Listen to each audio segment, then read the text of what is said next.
bọn người dương miền pro cái đấy chấm ra nơi phê và nia tiền chấm ra cam mà thay nó gì nữa hay phê và nia miền pì chia sang mà thạ phê và nia hay nâng bị pasana phê và nia nè một nằm bốn dương mình toàn cho từ đó pasana phê và nia dương vật khăn ở trong chấm ra sang mà thạ phê và nia sẵn hay sang thạ phê và nia dương ai chơi nơi cam mà than cho ra nè tam để dương pin chặt chẳng chấm ra ta cam mà than đời thay chế pro cả đây dương chia bột bò sàn chẳng tới dương ai chấm ra nơi bột thiên nó sẽ tết các bạn chẳng có gì nữa chấm ra bột thiên nó sẽ tết ca để dương chấm ra bột thiên nó sẽ tết nếu cứ ban bon chẳng có gì nữa ban bon của so cho nó bột thiên nó sẽ tết bột thiên sẽ tết ban đi theo sẽ tết mà đây bỏ dương nó là lực cun rồi bỏ fresh mà sản bột trong phần em thà hàng nâng vào ông miền cun như mấy ông ngay chặt sập sợi trâu po cứ cái lấy nâng như mấy ông ngọc chặt băng sợi trâu cứ cái lấy nâng như mấy ông chặt băng nơi cam cứ cam sang xa rồi chặt nâng như mấy cái nó ông cua đo cà bô chia nâng như mấy hay phải ông mình phải prefer làm per ba không ti cầm bằng nâng như mấy vì cha là na cun rồi bóc press mà samput trong phần em thà hàng nâng rưỡi tay miền cun rồi bóc bột nâng một chia ròng hay bữa sau thầy dương mình che ưu tà khó nè dương mình che phi cha là na chẳng thế nam mô bút theo xạ các bạn chẳng đấy niệm mô bút theo xạ là vẫn các bạn ưu tà dương mình che hay trơn mình che phi cha là na và ông trong phần niệm thà hàng nâng pro và ông ngay cha sắp sửa trâu po cứ cái này ấy dương ở che chẳng che trong thời than niệm mô bút theo xạ và vẫn đang có chia ca chấm ra nơi bút thiên sự tệ này sẽ tệ bảo dân đất rồi lực đo côn và bột đó nè nè mô đi kệ đi ra là masca phải một công ăn thâu châu miền bột theo xạ chấm pu presma sam bột đấy chẳng ấy nè mô bột theo xạ chấm cả na sâu masca phải một công chấm pu presma sam bột và đang có sự tệ mà ở đây bảo dân được không côn rồi bảo bọn này đang ăn được thà thòng bắt được lơ tệ tàu được côn khmei mà nè nó như đó côn khmei mà nè nó cứ miền pro cả đây rồi lực côn presma sam bột rười sồn chẳng là mô bột theo xạ là mô bột theo xạ tay chia tùm lóp ấy gì nữa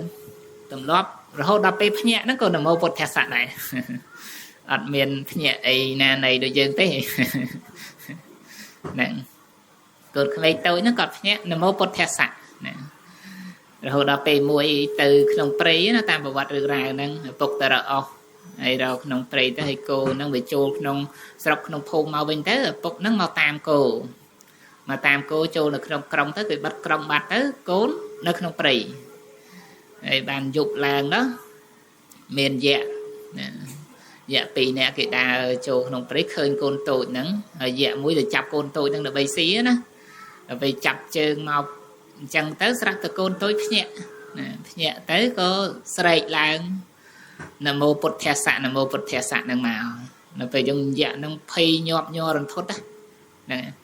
pro anu phépនៃការនមស្ការគុណរបស់ព្រះសម្មាសម្ពុទ្ធនឹងគឺមានអានុភាពខ្លាំងណាគឺធ្វើឲ្យយើងចម្រើននៅបុណ្យកុសលហ្នឹងក៏បុណ្យកុសលច្រើនមានសតិស្មារតីក៏ច្រើនសទ្ធាក៏ច្រើននៅក្នុងអានិសង្ឃនៃការនឹករលឹកដល់គុណព្រះសម្មាសម្ពុទ្ធហ្នឹងហើយហើយតើតើរឿងការភ័យខ្លាចតក់ស្លុតអីហ្នឹងក៏លោកឲ្យយើងនឹករលឹកដល់គុណព្រះពុទ្ធដែរហ្នឹងនៅពេលណាដែលយើងនឹករលឹកដល់គុណរបស់ព្រះសម្មាសម្ពុទ្ធនៅពេលនោះការភ័យតក់ស្លុតរបស់យើងនឹងស្ងប់រងាប់ទៅជាពិតប្រាកដញាតិញោមភ័យខ្លាចអីតក់ស្លុតអីនឹកអីមិនឃើញនមោពុទ្ធស័ក្តិតែញាតិញោមចាំបានទេប៉ុណ្ណឹងណាមិននឹកអីមិនឃើញបានប៉ុណ្ណឹងក៏បានដែរហើយបើសិនថាចេះពិចារណាគុណព្រះពុទ្ធទៅក៏ពិចារណាទៅណាអរហង្គនឹងព្រះអង្គទ្រង់ពនាមថាអរហង្គនឹងមានគុណអីយ៉ាងម៉េចម៉ាយើងយកគុណនឹងមួយមកត្រិះរិះពិចារណានឹកគិតរឿយៗហ្នឹងហើយជាពិសេសទៀតពេលយើងកើតទុក្ខវេទនាកើតទុក្ខវេទនាតាមផ្លូវកាយយល់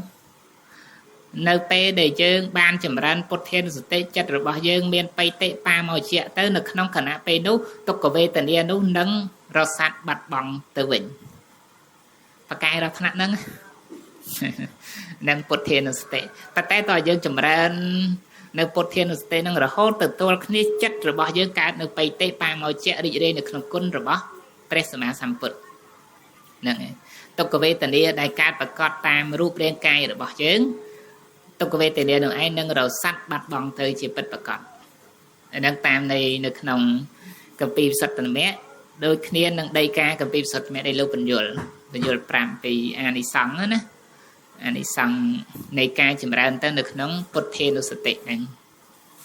ទាំងអស់នេះគឺជាកុសលមួយថ្នាក់ភាវនាអញ្ចឹងណាបងកុសលថ្នាក់ភាវនាដែលយើងបកខានអប់រំចម្រើនទៅណាចម្រើនរឿយនៅក្នុងកុសលថ្នាក់ភាវនាហ្នឹងណាហើយយើងជាសាវករបស់ព្រះសម្មាសម្ពុទ្ធគួរតែមានពុទ្ធានុសតិនៅក្នុងសន្តានចិត្តហើយបើសិនជាជាសាវករបស់ព្រះពុទ្ធហើយអត់មានពុទ្ធានុសតិដូចសមទេមើលទៅញាតិញោមណាដែលមិនសូវសមសូវទំនងទេណាមិនម៉ាក៏បាននមោពុទ្ធស័ក្តិដែរកុំឲ្យចាញ់ជាងកូនក្មេងណាកុំឲ្យចាញ់កូនក្មេងគេមានពុទ្ធានុសតិជាប្រចាំរបស់គេនមោពុទ្ធស័ក្តិនមោពុទ្ធស័ក្តិហើយយើងអត់បាននមោពុទ្ធស័ក្តិណាហ្នឹងចាញ់កូនក្មេងហើយប៉ុន្តែជាទូទៅលោកយាយលោកតាតាមផ្ទះតាមសម្បែងអីគាត់ដូចច្រើននមស្ការសូត្រធម៌ណាសូត្រធម៌ព្រឹកល្ងាចទៅសូត្រធម៌ហ្នឹងក៏មានការនមស្ការថ្វាយគុំព្រះសម្មាសម្ពុទ្ធចឹងដែរហ្នឹងប៉ុន្តែចង់បញ្ជាក់ផងដែររឿងការចម្រើនពុទ្ធានុសតិមិនមែនជាការសូត្រចឹងណាញោមណាមិនមែនជាការសូត្រទេគឺជាការពិចារណានៅក្នុងគុណរបស់ព្រះសម្មាសម្ពុទ្ធនិយាយស្ដាប់បានទេណាអាហ្នឹងទៅជាការចម្រើននៅប្រកម្មដ្ឋានពលរាល់កម្មដ្ឋានទាំងអស់មិនមែនតកតៅឬការសូត្រតែប៉ុណ្ណឹងគឺជាការចម្រើនដោយសតិនឹករលឹកដល់គុណរបស់ព្រះសម្មាសម្ពុទ្ធទៅជាពុទ្ធានុសតិតែថាជាការនឹករលឹករឿយនៅគុណរបស់ព្រះសម្មាសម្ពុទ្ធមាននៅគុណរបស់ព្រះសម្មាសម្ពុទ្ធមកជាអារម្មណ៍ចឹងណាហើយបើយើងសូត្រប្រើទៅតែម្ដងមានគុណពុទ្ធមកជាអារម្មណ៍ទេមើលទៅជួនកាលអត់មានទេណាតែយើងសូត្រមានសតិស្មារតីផ្ចង់ទៅនៅក្នុងពាក្យដែលយើងសូត្រហ្នឹងអាហ្នឹងបានមានចឹងណាបើអញ្ចឹងទេសូត្រមកប្រើទៅជួនកាល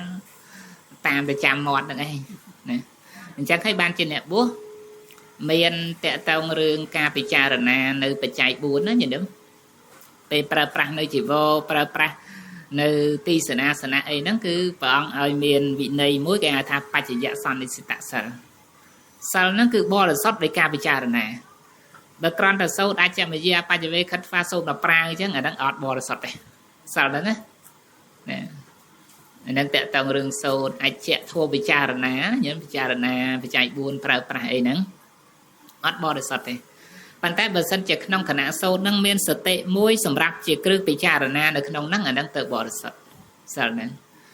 ព្រោះបច្ចយៈសន្និសិតសិលហ្នឹងគឺជាការបរិសុទ្ធដោយការពិចារណានៅបច្ច័យ4ហ្នឹងមិនមែនជាការបរិសុទ្ធដោយការសូត្រសូត្រថាតមាត់អត់ដឹងអត្ថន័យសេចក្តីពិចារណាយ៉ាងម៉េចទេអាហ្នឹងអត់បរិសុទ្ធទេព្រោះបរិសុទ្ធបានតកតងរឿងបញ្ញាជាគ្រឿងពិចារណានឹងសម្រាប់អ្នកបួសណាអញ្ចឹងក្រាន់តែចង់បញ្ជាក់តកតងគ្នានៅក្នុងការចម្រើនប្រកម្មដ្ឋានពុទ្ធានុសតិនេះយើងជាសាវករបស់ព្រះអង្គក៏គួរតែចម្រើនតែចម្រើនរឿយទៅនៅក្នុងហ្នឹងឬក៏ថាញាតិញោមមានប្រកដីចម្រើនកម្មដ្ឋានផ្សេងក្រៅពីពុទ្ធានុសតិហ្នឹងដូចមេត្តាអីចឹងទៅមេត្តាអីក៏ចម្រើនទៅហ្នឹងតាមអព្យាស្រ័យរបស់យើងឬក៏ថាញាតិញោមខ្លះមានប្រកដីចម្រើនអាណាបាណសតិកម្មដ្ឋានក៏ចម្រើនទៅនឹងទៅតាមសទ្ធារបស់យើងចង់ចម្រើនអីឧបនិស្ស័យអព្យាស្រ័យចរិតរបស់យើងចូលចិត្តខាងអីហ្នឹងក៏យើងចម្រើនប្រកម្មដ្ឋានហ្នឹងទៅហ្នឹងហើយចម្រើនទៅធ្វើឲ្យចិត្តរបស់យើងមានសេចក្តីសុខមានសេចក្តីស្ងប់នៅក្នុងហ្នឹងនៅពេលចិត្តយើងនឹកតែក្នុងអារម្មណ៍តែមួយចិត្តហ្នឹងស្ងប់ហើយអត់រវើរវាយរេមេទៅកាន់ទីដទៃទេហ្នឹងចឹងឈ្មោះថាជាការដែលយើងបានវឹកហាត់អប់រំចម្រើននៅភាវនាអញ្ចឹងកុសលថ្នាក់ភាវនានេះគឺជាកុសលមួយដែលខ្ពង់ខ្ពស់ក្រៃលែងជាងកុសលថ្នាក់ទានថ្នាក់សិលយើងជាងការចំណាយទ្រព្យសម្បត្តិធ្វើទានអស់រាប់លានដុល្លារមិនត្រឹមរាប់ម៉ឺនដុល្លារណាញោមរាប់លានដុល្លារប៉ុន្តែបើសិនថាយើងចម្រើននៅគុណធម៌មានសិលល្អហើយចម្រើនគុណធម៌ថ្នាក់មេត្តាអីទៅទៀតណា បុណ្យកុសលនឹងបានច្រើនព្រះសម្មាសម្ពុទ្ធព្រះអង្គសម្ដែងនៅក្នុងប្រសូតឈ្មោះវេលាមសូតញាតិញោមបេដកលេខ49វេលាមព្រាមគឺជាតួអង្គរបស់ព្រះបរមពុទ្ធសាសនាហើយព្រះអង្គធ្វើទានច្រើនមែនតើណាបើគិតជាលុយរាប់លានដុល្លារញាតិញោមគិតជាលុយមិនត្រឹម1លាននេះគឺរាប់លានដុល្លារណាគិតជាលុយនៅក្នុងការធ្វើទានរបស់ព្រះបរមពុទ្ធសាសនាប៉ុន្តែសរុបផលបុណ្យមកមិនស្មើនឹងអ្នកដល់ត្រៃសនគមអត់ស្មើញាតិញោមហ្នឹងហើយសរុបផលបុណ្យមកអត់ស្មើនឹងបុគ្គលដែលបានដល់ត្រៃសនគមអ្នកដល់ត្រៃសនគមមិនស្មើនឹងអ្នករសាសិល5អ្នករសាសិល5មិនស្មើនឹងអ្នករសាបោសុតអ្នករសាបោសុតមិនស្មើនឹងសិលរបស់អ្នកបួសជាចតុបរិសុទ្ធសិលសិលរបស់អ្នកបួសមិនស្មើនឹងអ្នកវឹកហាត់អប់រំចម្រើននៅមេត្តាចិត្តប៉ុន្តែប្រតិថាមនោរដ្ឋពលដីលោកប្រាប់ថាមេត្តានឹងយកមេត្តាដល់ឈានហ្នឹងហើយយើងចម្រើនមេត្តាដល់ឈានណានៅពេលដែលយើងបានសម្រេចឈានហើយផ្សាយមេត្តាចិត្តត្រឹមតែមួយផ្ទាត់ម្រាមដៃឬក៏ត្រឹមតែមួយហាត់គ្រឿងក្អូបចា៎ណាញញឹមណាតែប៉ុណ្ណឹងឬក៏មួយរឺទៅដោះគោសម័យនោះគេមានរឺទៅដោះគោអីយ៉ាងម៉េចទៀតណាហ្នឹងហើយអតីតថាលោកលើកមកត្រឹមមហាត់គ្រឿងក្អូបយើងគិតមហាត់គ្រឿងក្អូបប្រហែលនាទីណាហ្នឹងប្រហែលប៉ុណ្្នឹងអីណាអញ្ចឹងគឺផ្សាយមេត្តាចិត្តប្រព្រឹត្តទៅត្រឹមតែប៉ុណ្្នឹងគឺថាបុណ្យកុសលច្រើនជាងសិលរបស់អ្នកបួសទៀតប៉ុន្តែមេត្តានោះតកតងគ្នានឹងមេត្តាឈានអាហ្នឹងព្រះអតីតថាលោកបញ្ជាក់តែទៅរឿងការចម្រើនមេត្តាដល់ឈានហ្នឹងអញ្ចឹងទាំងអស់ហ្នឹងគឺជាកុសលធ្នាក់ភាវនាមានអានុភាពច្រើនអញ្ចឹងមានបុណ្យកុសលច្រើនអញ្ចឹង